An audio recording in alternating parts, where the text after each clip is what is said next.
Le deuxième niveau d'existence culturelle de la spirale dynamique est le rouge, le paradigme d'existence guerrier. Précédemment, en violet, nous avons vu que l'individu sacrifie son identité, son individualité, au profit de la tribu, du groupe, du clan. Or, des bouleversements, comme la sédentarité ou la concentration des populations sur un territoire défini, vont amener à un changement de perception du monde de l'individu. Premièrement apparaît une conscience individuelle, et le besoin de s'affranchir du groupe. Et deuxièmement, la nature n'est plus le principal danger. Les autres humains sont devenus des menaces, l'homme est un loup pour l'homme. Il s'agit de contrôler et de ne pas être contrôlé. La personne positionnée au niveau rouge doit tempérer son impulsivité car elle tient à satisfaire immédiatement ses envies et néglige parfois les conséquences de ses actions. Les relations humaines deviennent plus basées sur des rapports de force. Il y a désormais des puissants et des faibles, des dominants et des dominés, des riches et des pauvres, des maîtres et des esclaves, etc. L'empathie n'existe que pour sa famille ou pour sa tribu. Les autres sont considérés comme des ennemis. Dans les sociétés en rouge, la femme a souvent un statut inférieur à l'homme. Cependant, il peut arriver, comme chez les Vikings, que la femme qui prenait les armes soit considérée comme un homme. Les sociétés clans et chefferies guerrières accordent de l'importance à l'image de la force. Bien souvent, l'honneur et la honte sont les valeurs qui servent de régulateurs aux sociétés en rouge. Les armes sont très valorisées. Elles sont portées lors des cérémonies et on enterre le guerrier avec des armes. Mieux vaut mourir dans l'honneur qu'être faible ou être contrôlé. Aujourd'hui, contempler le rouge dans la France de 2019 semble péjoratif, mais ce niveau d'existence a son utilité.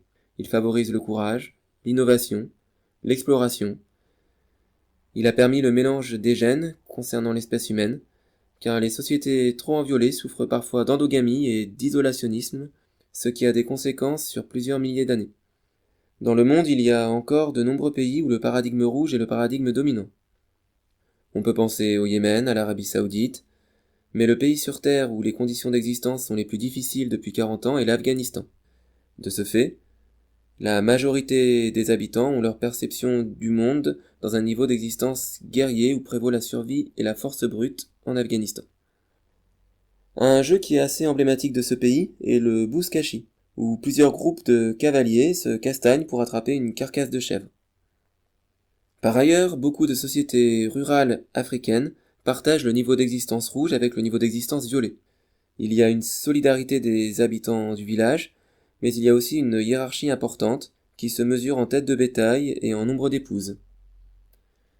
Les hommes faibles qui n'ont pas assez de têtes de bétail pour se marier resteront bergers célibataires toute leur vie, à moins qu'ils ne prennent les armes contre une tribu ennemie pour voler le bétail et devenir un héros. Pour cela, il y a, par exemple, dans la vallée de l'Omo en Éthiopie, de nombreux raids sanglants entre villages. Je vous conseille de regarder le Rendez-vous en terre inconnue avec Kev Adams chez les Suris qui aborde le sujet. Une société trop en rouge et trop centrée sur la guerre est très instable et éphémère. Dans Game of Thrones, les Dothraki représentent un concept de société centré exclusivement sur le niveau d'existence rouge. Dans la réalité, les sociétés guerrières se stabilisent avec des éléments structurants des niveaux collectifs adjacents qui sont le violet et le bleu. Par exemple, les Celtes, les Vikings ou les sociétés guerrières africaines combinent dans leur structure sociale des éléments des paradigmes violet et rouge. D'autres sociétés guerrières comme les cités-États, comme Athènes, Sparte, Rome, ou comme la société aztèque ou comme la société féodale du Moyen-Âge, sont elles construites avec des éléments structurants du paradigme rouge et du paradigme bleu. Bleu représente la société d'ordre, et nous le verrons dans une prochaine vidéo. Dans les sociétés où le niveau d'existence rouge domine, l'enfance est souvent très difficile, et la résistance à la souffrance est un critère nécessaire pour devenir un homme. Dans les sociétés où le niveau d'existence rouge est encore très fort, les cicatrices sont très valorisées. Aux États-Unis, le niveau d'existence rouge est plus important qu'en Europe. Il est assez important dans les gangs, dans les ghettos défavorisés. En France, ce niveau représente entre 6 et 8% de la population. On le trouve surtout dans les quartiers difficiles. La société rouge est structurée par la loi du plus fort. On manage les individus en rouge par des récompenses et des représailles. En Europe, il y a encore des pays où le niveau rouge est important, et c'est dans ces pays qu'il y a encore des vendettas et des règlements de comptes familiaux qui peuvent finir en assassinat. C'est le cas de pays comme l'Albanie, la Serbie, la Sicile, ou dans une moindre mesure la Corse. En France, le dernier duel à mort pour des raisons d'honneur eut lieu en 1967. Pour interagir avec des individus positionnés sur le niveau d'existence rouge, il est nécessaire de montrer qu'on respecte leur force, qu'on respecte leur courage et leur individualité. Lorsque l'on se situe à un niveau d'existence assez éloigné du rouge, ce paradigme ressort quand même assez facilement, notamment au volant d'une voiture où on ne se gêne pas pour insulter les autres usagers de la route. Ce paradigme est idéalisé dans les fictions, les livres, les films, les séries, les jeux vidéo avec des héros glorieux et meurtriers. Les films de mafia et d'économie souterraine font fantasmer beaucoup de gens. La série Game of Thrones, qui se situe dans un univers rouge et bleu, est le plus grand succès de la deuxième décennie du XXIe siècle. Les combats de guerriers sont toujours d'actualité dans les mangas japonais, et font rêver les ados, et les plus vieux, etc., etc. Pour finir, je vous conseille, si vous voulez comprendre l'essence du paradigme rouge, de regarder les épisodes de Rendez-vous en Terre Inconnue, l'épisode Chez les Souris avec Kev Adams, et l'épisode Chez les Goran avec Sylvie Testud.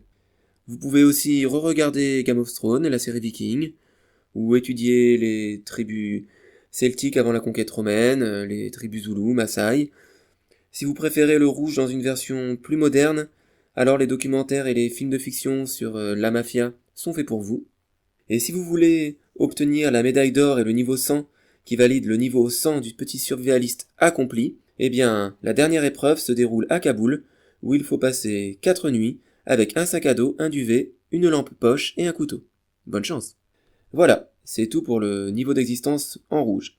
Dans une prochaine vidéo, nous aborderons le niveau d'existence en bleu et la société d'ordre. D'ici là, entretuez-vous dans l'honneur et pour la gloire des ancêtres, et portez-vous bien.